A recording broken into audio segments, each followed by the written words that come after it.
안녕하세요. 시간이 지나면서 어릴 때의 기억은 점점 흐려지는 것 같아요. 아무래도 그런 게 나이가 든다는 것이겠죠. 그렇지만 어른이 되고 나서도 다들 어릴 때 자신이 무엇을 꿈꿨었는지는 신기하게도 기억에 남는 것 같아요. 여러분은 혹시 어릴 때 꿈이 기억나나요?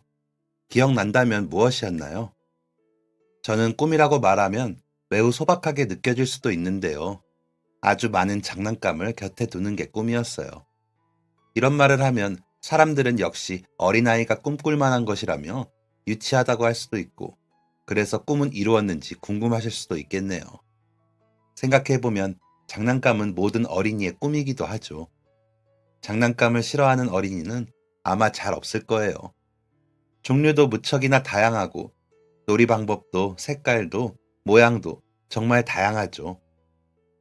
키덜트라는 말도 있을 만큼 어린이들뿐 아니라 어른들에게도 장난감은 무척이나 매력적인데요. 주변에도 유명한 방송인 분들 중에 레고라고 하는 블록을 조립하는 게 취미이거나 인형이나 만화 캐릭터의 상품들을 모으는 분들도 있으시더라고요. 그런 분들을 보면서 또 하나 부러운 점은 그런 장난감을 충분히 살 수 있는 돈이 있다는 것인데요. 내가 좋아하는 것, 갖고 싶은 것을 모두 살 수 있는 어른이라는 건 정말 멋있는 것 같아요. 그렇게 생각해보면 어릴 때 제 꿈은 많은 장난감을 가지는 것이 아니라 그 많은 장난감을 마음대로 살 수 있는 만큼의 돈을 가진 어른이 되는 것이었을지도 모르겠어요. 아마 이 이야기를 얼핏 들으셨을 때 제 성장 배경을 알 것 같다고 하시는 분들도 있으실 텐데요. 조금은 예상했던 것처럼 저는 어릴 때 아주 힘든 환경에서 자랐어요. 일찍이 아버지께서 돌아가시고 나서 어머니 혼자 저를 키우셨는데요. 원래도 돈이 있는 집안도 아니었던 데다가 의지할 다른 가족이나 재산도 전혀 없었기에 아버지가 돌아가시고 나서 생활고가 극으로 치달았어요. 어머니는 이제 막 걸어다니기 시작하는 저를 업고 지고 하면서 돈을 벌러 다니셨는데요. 남편을 잃었다는 슬픔보다 당장 돈이 없어 내 자식이 배를 고를지도 모른다는 사실이 더 슬프고 힘드셨다고 하더라고요. 찢어지게 가난한 와중에 어릴 때 저는 몸까지 아팠었는데요. 지금 생각해보면 뱃속에 있을 때부터 제대로 챙겨 먹지를 못해서 몸이 좀 허약했던 것 같아요. 병원에서 뭔가 질병이 있다고 한 것은 아니고 자주 머리가 어지럽고 코피가 나는 게 문제였는데요. 아침에 일어나면 거의 무조건 화장실로 뛰어가는 게 일이었고 학교에서도 시도 때도 없이 코피가 흐르고는 해서 친구들에게도 놀림을 많이 받았어요. 저에게 이상한 병이 있다고 생각해서 일부러 피하는 친구들도 있었고요. 그러다 보니 어머니께서는 서울에 있는 유명한 대학병원들까지 다니며 제 검사를 받아보셨는데요. 여러 병원을 돌아다녀 봤지만 크게 이상이 있다는 곳은 없었고, 다만 피를 자주 흘려서 그런지 빈혈이 심한 것 같다고 영양소를 잘 챙겨주라는 말을 많이 했었어요. 그래서 한의원도 꽤 오랫동안 다녔는데요.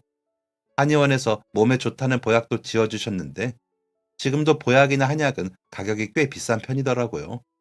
그 당시에도 제 기억으로 약재를 지어올 때마다 꽤 큰 돈이 나갔던 것 같아요. 보약을 먹는 동안에는 그래도 코피가 좀 덜 나기도 했었는데요. 값이 너무 비싸다 보니 애가 좀 쌩쌩하고 괜찮아진 것 같다 싶으면 약을 그만 먹기도 했어요. 근데 그러고 나면 또 얼마 안 가 픽픽 쓰러지고 코피가 나고 하더라고요. 그러다 보니 어머니께서 제 약값 때문이라도 악착같이 일을 해서 돈을 벌어야 하셨죠. 보약 말고도 몸에 좋다는 다른 것들도 많이 먹이려고 하셨어요. 어머니는 늘 실밥이 뜯어진 속옷과 양말까지도 손으로 바느질해서 다시 입고는 하시면서 벌꿀을 고아서 만들었다는 건강식품도 사서 먹여보시고 없는 살림에 일한 돈을 받으시면 소고기를 구워서 먹이기도 하셨죠. 물론 이래저래 생활비로 나갈 돈이 많다 보니 저희는 이미 조를 대로 졸라진 허리띠를 더 조르고 졸라야 했어요. 그러다 보니 어릴 때 제 기억 속 어머니는 늘 낡은 옷과 신발을 신으셨던 것 같아요. 미용실 가서 머리할 돈도 아까우시다면서 머리가 좀 기르면 집에서 가위로 자르고는 하셨고 때때로 저에게 뒤쪽은 보이지 않는다며 최대한 똑바르게 잘 잘라달라고 부탁하기도 하셨어요. 제 머리도 늘 어머니께서 잘라주셨고요. 언제나 손바느질로 뚫어진 옷의 구멍을 메우고 계셨고, 제가 입을 옷을 얻기 위해서 동네 사람들이나 일하는 곳에서 안 입는다는 옷을 얻어와 입히고는 하셨죠.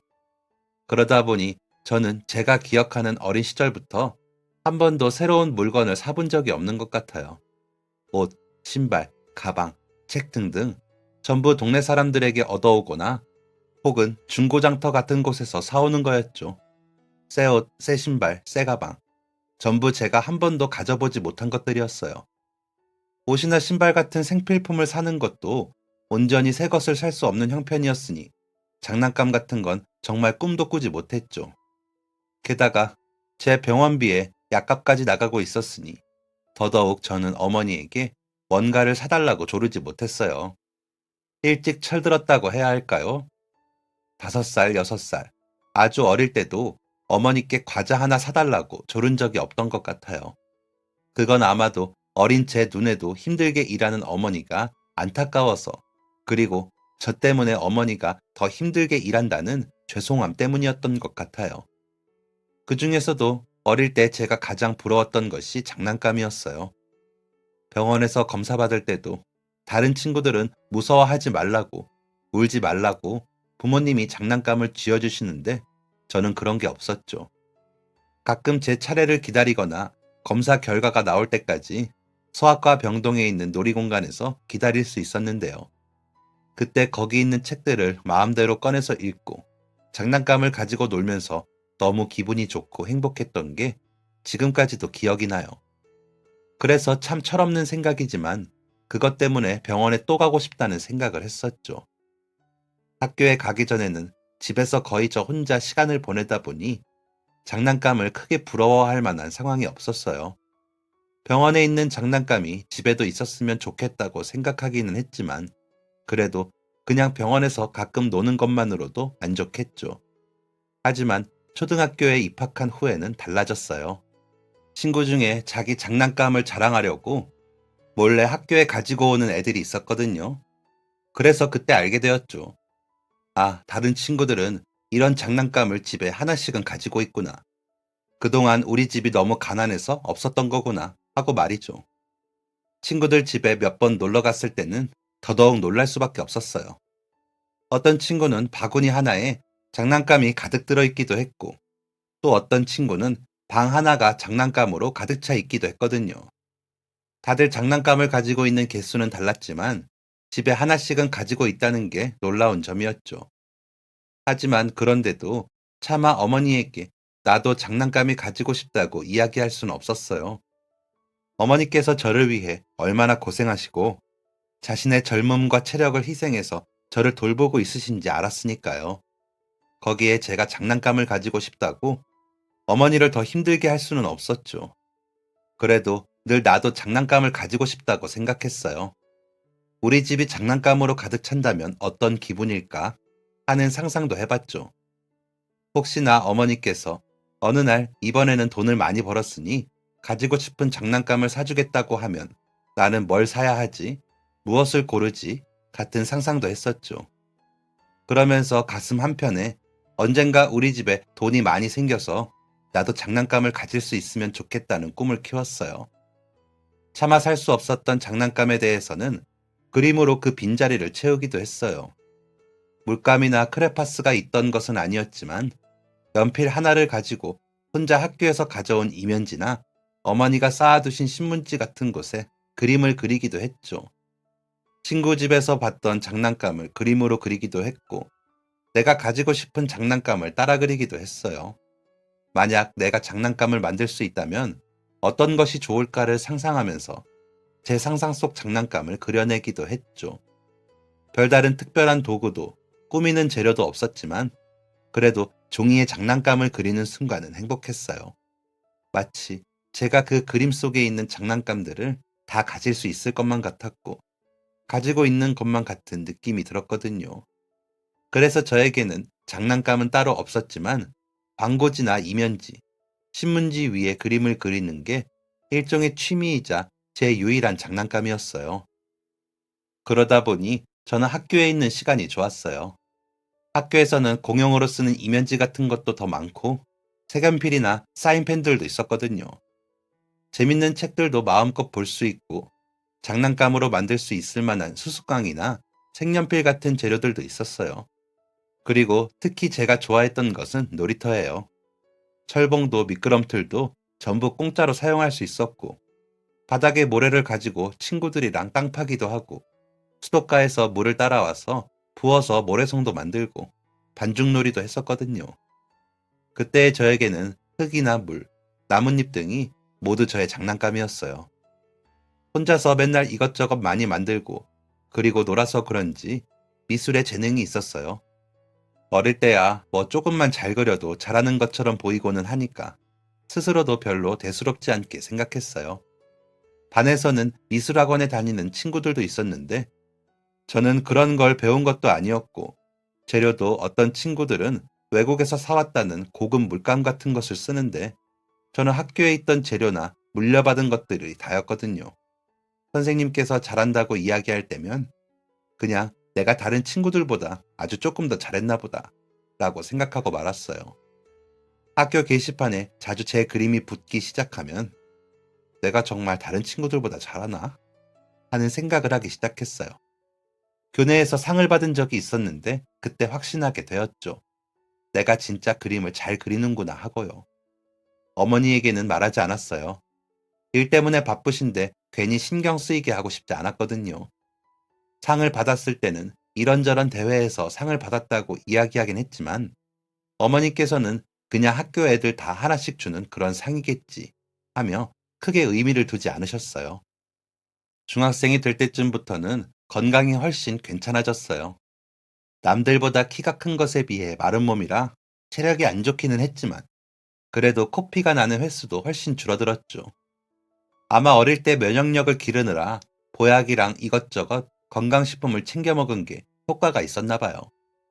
제가 건강이 좀 나아지고 나니까 어머니께서는 한시름 놓으셨어요. 중학생이 되고 나서도 미술 점수는 꾸준히 좋았어요. 혼자서 그림을 따라 그리고 미술 관련 책을 도서관에서 빌려 읽기도 했죠. 하지만 차마 어머니께 제가 미술을 잘한다고, 좋아한다고 이야기할 수가 없더라고요. 미술을 하기 위해서는 어마어마한 돈이 든다는 이야기를 들었거든요. 주변에 입시 미술을 일찍 시작하는 친구들도 있었는데 물어보니 우리 집 월세보다 높은 곳도 있었어요. 게다가 필요한 재료들은 또 얼마나 비싼지 제가 감히 꿈도 꿀 수 없는 분야였죠.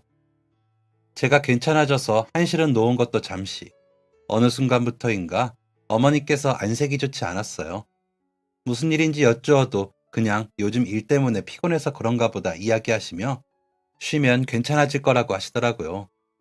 그동안 한 번도 일을 빠지신 적이 없는데 어느 날은 컨디션이 너무 안 좋아 일어나지를 못하셔서 일을 하루 쉬기도 했어요. 저는 어머니께서 아프거나 약한 모습은 처음이었기에 심하게 걱정이 되었죠. 제발 병원 가서 검사라도 받아보자고. 몸살이라고 해도 주사라도 맞고 와서 쉬라고 설득했지만 그냥 조금 피곤한 것뿐인데 그런 쓸데없는 데 돈 쓰냐면서 오히려 화를 내셨어요. 며칠이 지나도 여전히 컨디션이 좋지 않은 것 같아 저는 단순히 몸살이 아닌 것 같다는 생각이 들었어요. 그도 그럴 게 기침이나 콧물 같은 것도 나지 않았거든요. 하지만 어머니는 절대 병원은 가지 않겠다며 고집을 부리셨죠. 하얗고 창백한 얼굴에 갑자기 열이 펄펄 나기도 하고 춥다고 몸을 바르르 떨기도 했어요. 그럴 때마다 옆에서 밤새 간호하며 제가 아팠을 때도 어머니께서 이런 마음이셨을까 싶더라고요. 어디가 아픈지도 모르고 얼마나 갈지도 모르고 답답하기만 했어요. 그래도 저는 병원이라도 여기저기 다니며 검사라도 받아보고 약이라도 먹었지. 어머니께서는 그저 이불을 뒤집어 쓰고 쉬면 된다고 우기시니 마음이 너무 무겁더라고요. 저희 어머니 고집이 어마어마하세요. 그러다 보니 아무리 설득해도 되지 않았고 제가 어머니를 억지로 끌고 갈 수도 없으니 옆에서 어머니 간호라도 잘해드려야겠다 싶었죠. 그래도 여전히 안색도 나쁘고 하루하루 체력도 많이 부족해지시는 것 같더라고요. 아무래도 저처럼 면역력이 약해지셔서 그런가 싶은 생각이 들었어요. 그동안 계속 일만 하시고 그 와중에 아픈 아들을 돌보시느라 정작 자신은 제대로 돌보실 수 없으셔서 몸이 많이 안 좋아지셨구나 싶었죠. 그래서 어떻게 하면 도움이 될까 하다가 저도 어머니께서 건강을 챙길 수 있을 만한 영양제라도 사드려야겠다 싶더라고요. 그래서 아르바이트를 시작했어요. 어머니에게는 학교에서 자율학습을 한다고 거짓말을 하고 동네에서 조금 떨어진 시내에서 새로 생긴 음식점의 전단을 나눠주는 일을 했죠. 그렇게 2달 정도를 열심히 벌어서 약국에서 종합 영양제 하나를 샀어요. 어떤 게 좋은지 잘 알지는 못하지만 약사님의 추천을 받아서 중년 여성의 건강에 좋다는 영양제로 샀죠. 어른들 나이 들면 다 이렇게 몸도 약해지고 아픈 거야. 뭐하러 이런 데다 돈을 써? 네가 돈이 어디 있다고. 학생이 공부해야지. 괜히 나가서 고생하면서 일해. 뭐하러. 어차피 늙으면 다 여기저기 아픈 거야.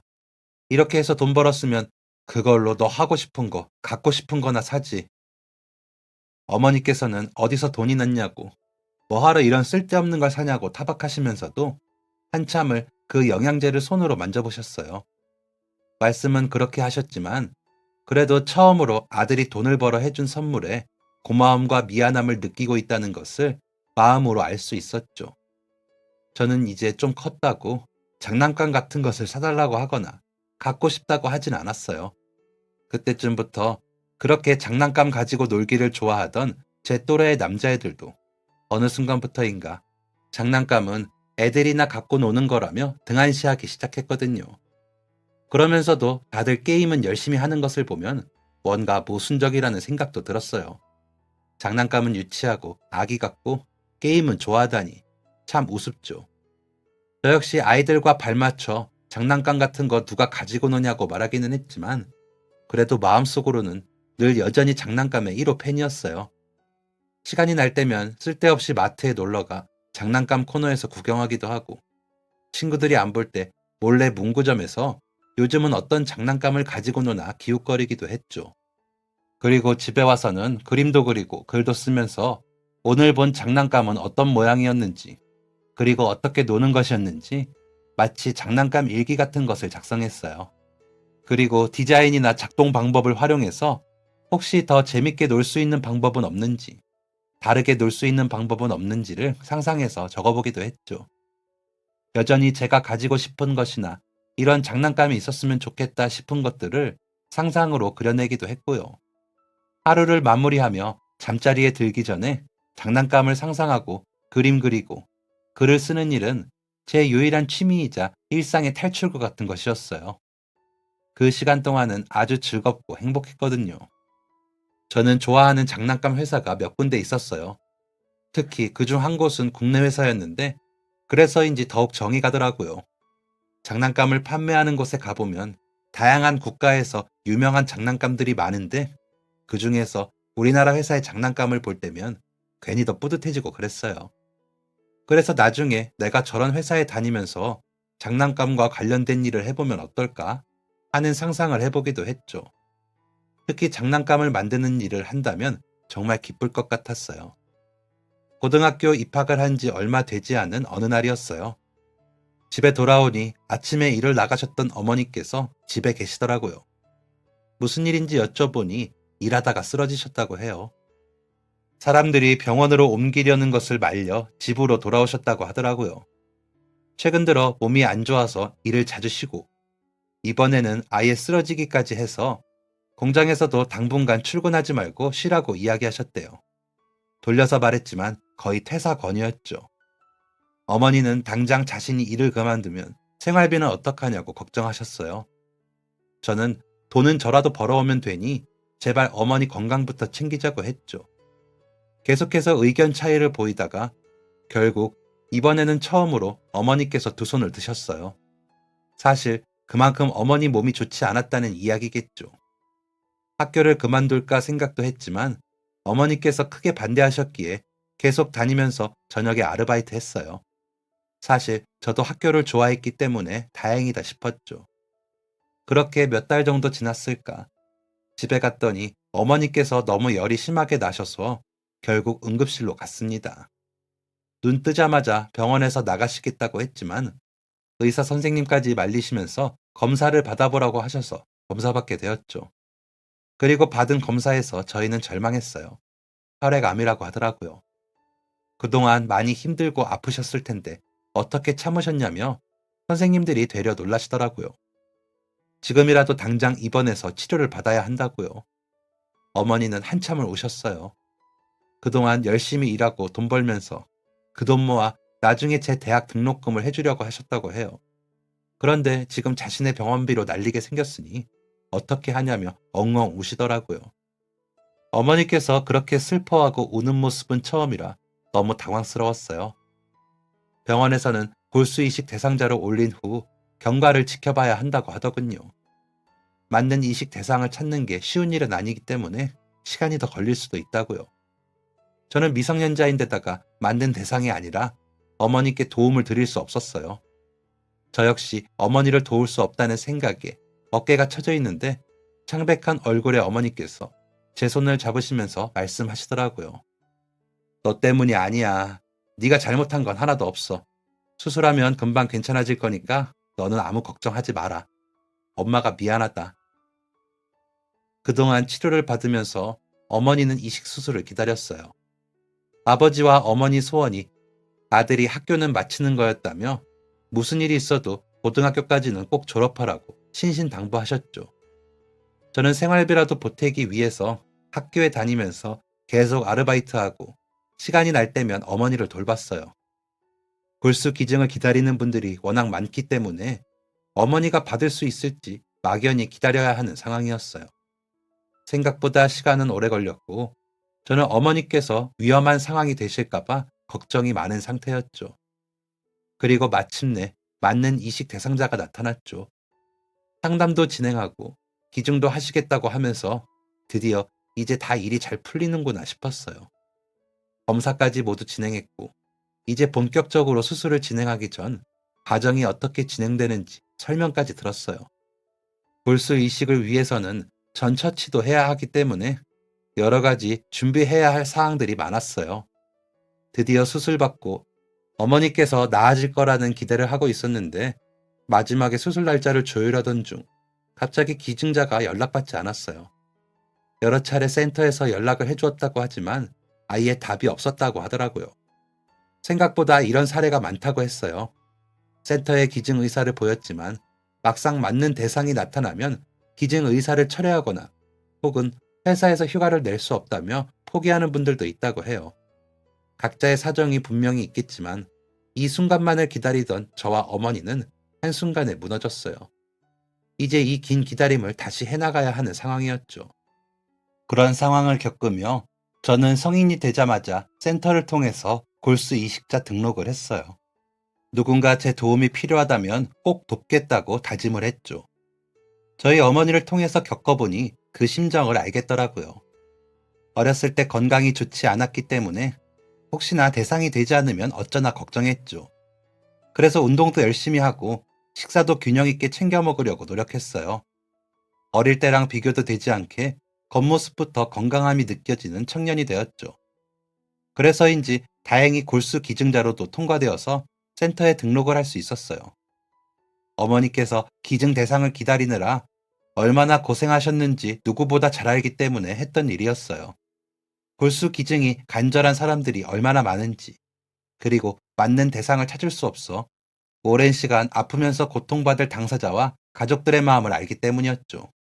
물론 상담 신청을 위해서 직접 방문해야 하고 체열도 진행해야 하다 보니 거부감이 있는 분들도 꽤 있을 거예요. 저 역시 처음에는 체열이랑 나중에 기증할 때 전신 마취가 필요하다는 이야기에 겁이 나기도 했지만 이 순간에도 자신과 맞는 대상자가 나타나기를 기다리며 본인이나 가족이 죽을까봐 걱정하는 마음이 더 겁날 거라는 생각이 들더라고요. 그리고 어머니는 돌아가셨습니다. 제가 고등학교를 졸업하기 전이었죠. 시간이 흘러 고등학교를 졸업한 이후 장난감 매장에서 근무하게 되었어요. 처음에는 마트에 있는 완구 코너에서 일했었는데 어릴 때 늘 꿈이었던 장난감들이 잔뜩 있는 곳에서 일하니 너무 행복하더라고요. 이 정도로 행복을 느끼나 싶은 분들도 있겠지만 제 기준에서는 장난감들이 가득한 공간에 있다는 것만으로도 행복했어요. 그러던 중 우연히 제가 가장 좋아하는 브랜드에서 운영하는 매장이 있다는 것을 알게 되었어요. 원래 살던 곳에서 조금 떨어진 곳이기는 했지만 제가 너무 좋아하는 회사다 보니 꼭 거기서 일하고 싶다는 생각이 들더라고요. 그래서 동네까지 이사하면서 면접을 봤어요. 다행히 면접도 무사히 합격했고 꿈에 그리던 직장에서 일을 할 수 있었죠. 제가 눈으로 보기만 했던 장난감들을 직접 만져도 보고 설명도 해드리니 너무 신이 났어요. 같이 일하는 직원분들이랑도 사이가 좋았어요. 장난감을 파는 곳이라서일까요? 모두 어린아이처럼 순수한 마음을 가진 것 같아요. 특히 40대 정도의 점장님이 계셨는데 젊은 청년이 이렇게 성실하게 일하는 게 놀랍다며 저를 무척이나 예뻐하셨어요. 그냥 월급을 받으려고 일하는 게 아니라 정말 장난감을 좋아하고 사랑하고 직업에 대한 애정이 느껴진다면서요. 이런저런 이야기들을 많이 나누다 보니 어릴 때 한 번도 제 장난감을 가져본 적이 없었다는 이야기도 하게 되었어요. 늘 장난감을 그림으로 그리고 상상해보면서 언젠가 장난감이 가득한 곳에서 일하는 게 꿈이라는 이야기도 했죠. 점장님은 이야기를 들으시더니 그런 사연이 있었냐며 그래서 이렇게 즐겁고 행복하게 일하는 거였구나 라고 하셨어요. 저는 지금 이 매장에서 일하는 것만으로도 만족한다고 했지만 점장님께서는 제가 원하는 꿈에 더 가까워지기 위해서 여기서 일하는 것만으로 만족하지 말라고 이야기해 주시더라고요. 그러면서 혹시 모르니 야간 대학이든 전문 대학이든 학위를 받아두라고 하셨어요. 아들이 쓰던 거라며 대학 입시 문제집이랑 자료도 다 가져다 주시고 쉬는 시간이면 제가 공부할 수 있도록 창고에 책상도 마련해 주셨어요. 딱히 대학에 갈 생각은 없었지만 점장님께서 적극적으로 추천하시기에 차마 성의를 거절할 수 없어서 어쩌다 보니 열심히 공부하게 되었어요. 이렇게 많은 배려와 신경을 써주신 덕분인지 2년 정도를 준비한 끝에 괜찮은 국공립대학교에 합격할 수 있었어요. 장학재단을 알아봐 주셨는데요. 제가 집 근처의 대학에 가서 기부펀드 장학금을 받을 수 있더라고요. 다만 첫 학기 등록금은 제가 직접 내야 했는데 다행히 그동안 모아둔 돈이 있어 가능했어요. 점장님께서는 제가 대학을 다니며 공부를 할 수 있도록 배려를 해주셨어요. 근무 시간을 조절해서 수업에 지장이 없도록 해주셨거든요. 저 역시도 최대한 근무 시간에 피해가 가지 않도록 수업을 들으려고 했고요. 대학교를 다니다 보니 제 또래의 친구들도 많이 사귈 수 있었고 수업도 다양해서 배울 수 있는 내용들이 많더라고요. 점장님께서 영어는 꼭 해두라는 이야기를 하셔서 교양 수업은 대부분 영어회화 기초처럼 영어 관련 수업을 들었어요.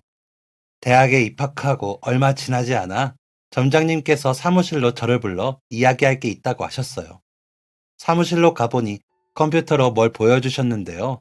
제가 다니고 있던 장난감 매장에 본사에서 직원을 뽑는다는 내용이었어요. 장난감을 만드는 것도 네 꿈이었다며 장난감과 관련된 꿈이 있다면 매장에서 일하는 것만으로 만족하면 안 되지. 공부 좀 시킨다고 금방금방 해내는 너를 보면 아주 똑똑하고 그러면서도 일도 안 빠지는 걸 보니 근성도 있고 무엇보다 이 분야에 대한 애정과 열정이 있는 아이였어.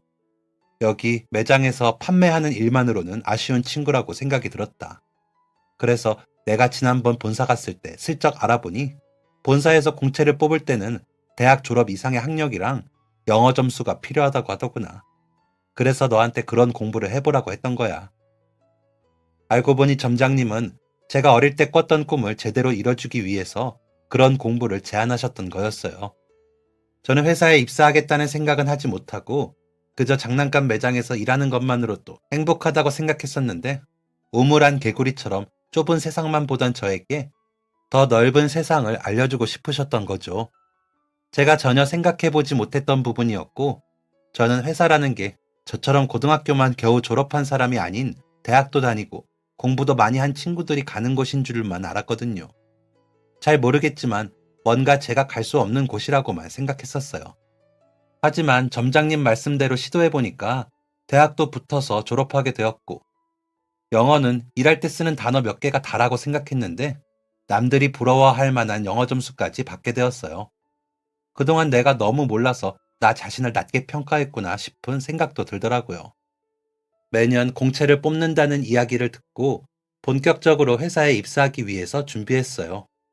그리고 졸업할 때쯤이 되어 토익 시험을 보는데 점장님께서 시험 비용까지 다 내주시더라고요. 아들이 수업 들었던 거라며 온라인 강의까지 다 알아봐 주셨어요. 저는 얼떨결에 토익 시험을 준비했고 그동안 대학 수업도 영어 관련을 많이 들어서인지 3개월 정도 만에 꽤 높은 점수를 받을 수 있었어요. 그리고 공채 서류를 작성해서 접수했고 놀랍게도 서류 합격 연락이 왔습니다. 너무 신기하고 놀라웠어요. 내가 회사에 지원을 하고 게다가 서류 합격이라니 세상에 이럴 수가. 나에게도 이런 날이 오는구나 싶었죠. 면접을 보러 오라는 제의받고 면접 연습도 열심히 했어요. 면접은 1차와 2차 두 번을 봤어야 하는데 이런 회사 면접은 처음이라 속이 울렁거리더라고요. 그래도 그동안 사람들을 대하는 일을 오래 했기 때문에 면접도 잘할 수 있다는 자신감을 갖기로 했죠. 그리고 떨리면서 면접실 안으로 들어갔는데 생각보다 분위기도 괜찮았어요. 제가 어릴 때부터 이 회사의 장난감들을 너무 좋아해 지금 매장에서까지 일하고 있다는 이야기를 들으시고는 정말 대단하다고 하시더라고요. 그리고 회사에 입사하기 위해서 대학도 졸업하고 영어 점수도 만들고 컴퓨터 자격증까지 땄다는 이야기를 들으시더니 감탄하셨어요. 1차 면접도 2차 면접도 생각보다 잘 진행되었어요. 오랫동안 서비스 관련 일을 해서 그런지 사람들과 대화하는 것도 어렵지 않았고 돌발 상황에서도 해야 할 말이 팍팍 떠오르더라고요. 그리고 마지막 관문이 남아 있었는데요. 바로 임원 면접이었어요. 임원 면접에 합격해야지만 최종 합격을 하게 되는데 제가 마지막 관문까지 왔다니 정말 믿을 수가 없었죠. 임원 면접 날짜가 잡히고 저는 그렇게 고대하던 임원 면접을 보러 가지 못했습니다. 무려 3년 동안 이번 회사에 입사만을 위해 앞을 보고 준비해왔는데 면접장에 들어가지도 못했어요. 제가 전혀 모르는 사람 때문에 수술대 위에 올라가야 했거든요. 성인이 되어 골수이식 기증 의사를 밝혀두었는데 입사 준비를 하면서 연락을 받았어요. 기증 의사를 밝히고 기증을 위해서 상담도 하고 건강검진도 하고 마지막 확인 사항 때까지 기증 의사를 밝혔습니다. 저랑 맞는 분이 나타나지 않아 몇 년 만에 왔던 연락이었어요. 얼마나 간절한 마음으로 기다렸을까 싶은 생각이 들면서 마침내 제가 누군가를 도울 수 있다는 사실이 기쁘더라고요. 그런데 문제는 하필이면 기증수술을 진행한 날짜가 제 임원 면접과 같은 날이었습니다. 사실 정말 솔직하게 말하면 고민을 아주 많이 했어요. 제가 몇 년을 준비한 시험이고 준비 과정뿐만 아니라 장난감 회사에 들어간다는 것은 어릴 때부터 꿈꿔온 제 오랜 꿈이었으니까요. 그동안 있는지도 몰랐던 길이 마침내 열리게 되었는데 그 모든 게 한순간에 무너질 만한 결정이었죠. 만약 이번 면접을 포기한다면 다음번 공채 때는 서류도 내지 못할지도 모르고요.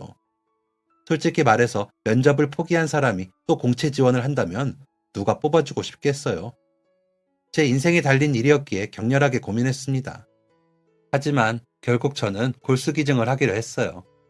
저는 건강하게 살아남아 대학도 다니고 일도 하고 꿈꾸던 직장에 면접도 볼 수 있었지만 이번 기증을 받지 못하면 한 생명이 이런 기회도 얻어보지 못한 채 사라질 수도 있으니까요. 그 어떤 일도 사람의 생명보다 중요할 수는 없죠. 그리고 무엇보다 어머니가 떠올랐습니다. 마지막 기증 의사를 치러야 하는 바람에 골수 이식을 받지 못하고 결국 돌아가셨던 저의 어머니가요. 어머니는 기증자를 애타게 기다렸지만 결국 다음 연락을 받기 전 급격히 건강이 나빠지면서 세상을 떠나셨어요. 마지막까지 자식한테 효도 한 번 못 받아보고 평생 일만 하시다가 생을 마무리하셨죠. 골수 기증자가 나타나지 않아 세상을 떠나신 어머니가 생각났고 어머니가 떠난 후 많이 몸도 마음도 힘들었던 제 삶이 생각나며 누군가에게 그리고 그의 가족들에게 같은 경험을 돌려줄 수는 없었어요. 결국 저는 4일 정도 입원하기로 했고 면접장 대신 수술실로 향했습니다. 매장 일도 쉬어야 하므로 점장님에게는 상황을 잘 말씀드렸어요. 처음에는 점장님도 다시 생각해보라며 설득하려 했지만 제가 반드시 이 수술을 해야 하는 이유를 들으시고는 알겠다며 휴가를 써주셨죠. 기증 자체는 어렵지 않았어요. 혈액을 채취하고 골반 뼈에서 골수를 채취하면 끝이거든요.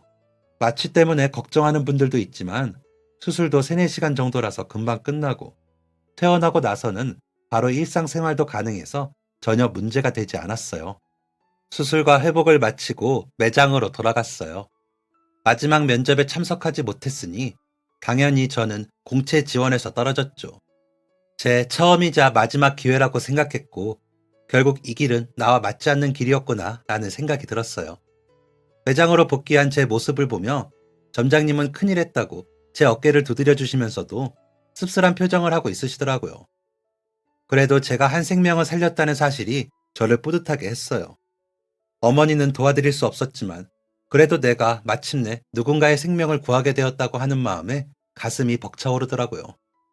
그래, 주어진 일이라도 열심히 하자 싶은 생각에 그동안 저를 배려해 주셨던 점장님을 생각해서도 예전보다 더 열심히 일했어요.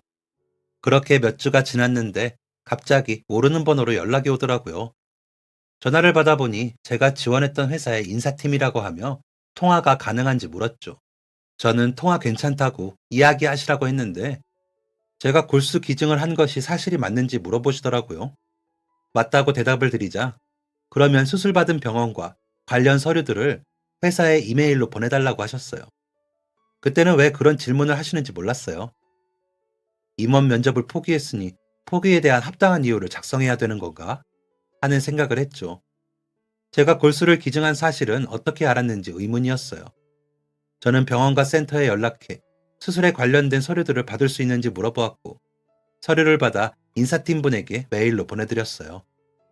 메일을 받고 나서는 저에게 날짜를 몇 개 알려주시면서 그 날짜 중 언제 본사에 방문하냐고 물으시더라고요.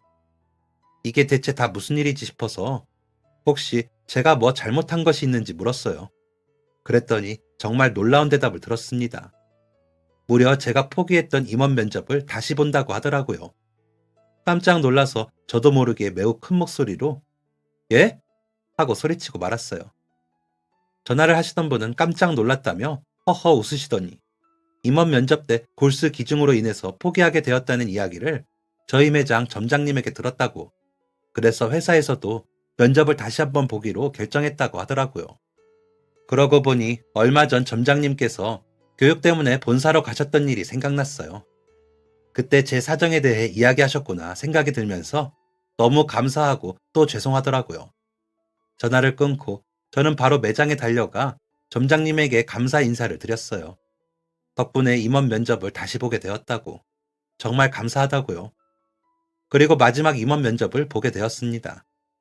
제일 궁금했던 부분인지 저에게 어떻게 골수이식과 일생일대의 꿈 중에서 꿈을 포기하게 되었냐고 물으시더라고요. 저는 어머니께서 골수이식을 기다리다가 돌아가시게 된 일들을 이야기하며 그러기 때문에 저는 꿈에 시도라도 해볼 수 있었지만 누군가에게는 그런 기회조차 없었을 수 있다고, 또 그 가족들에게도 큰 상처일 수 있다고, 그래서 그런 선택을 하게 되었다고 말씀드렸어요. 어릴 때부터 장난감을 그리고 글로 쓴 장난감 일기들도 면접에 가져갔습니다. 그걸 보시더니 지난 1, 2차 면접들에서 어릴 때부터 장난감을 무척이나 좋아했다는 이야기를 들었는데 이 정도일 줄은 몰랐다고 하셨어요. 그림 실력도 아주 뛰어나고 아이디어 좋은 것 같다고 하시더라고요. 그림을 이렇게 잘 그리는데 왜 미술은 그만두게 되었는지 물어보셔서 어릴 때 집안 형편이 매우 좋지 않아 미술은 꿈도 꿀 수 없었다고 했어요. 가지고 싶은 장난감 한 개도 살 수 없던 형편이었기 때문에 예술 분야는 감히 상상하지도 못했고 어머니께서 몸이 편찮으시면서 제 미래에 대해서도 그냥 당장 돈을 버는 것만 생각했다고요. 어릴 때부터 지금까지의 이야기를 들으시더니 이렇게까지 장난감에 대한 열정이 있는 사람은 별로 보지 못했다고 하셨어요. 게다가 어릴 때부터 장난감을 좋아하고 이 회사를 좋아해 매장에서 현장 근무까지 하는 사람은 정말 처음이라면서요. 그리고 면접 결과는 합격이었습니다. 회사에서는 저처럼 열정 넘치고 마음마저 따뜻한 인재라면 꼭 채용하고 싶다는 의사를 밝혔어요. 대학부터 학점, 영어시험, 자격증 등 스펙도 잘 갖추었고 1차와 2차 면접 때도 꽤 높은 점수를 받은 데다가 임원 면접에서도 매우 인상 깊었다고요. 사실 그때 임원 면접을 오기만 했다면 무조건 합격이었을 거라고 하더라고요. 저는 꿈에 그리던 완구 개발부에 입사하게 되었어요. 합격이라는 연락받고 너무 믿어지지 않아서 제 뺨을 몇 번이나 꼬집어 보았어요. 제가 어릴 때부터 동경으로 바라만 보던 회사에 입사하게 되다니 정말 믿기지 않았죠. 점장님께서도 이 사실을 들으시더니 너무 기뻐해 주셨고, 함께 일하던 저희 직원분들도 다들 저는 해낼 줄 알았다며 축하해 주시더라고요. 그리고 입사한 지도 어느새 3년 정도가 흘렀습니다.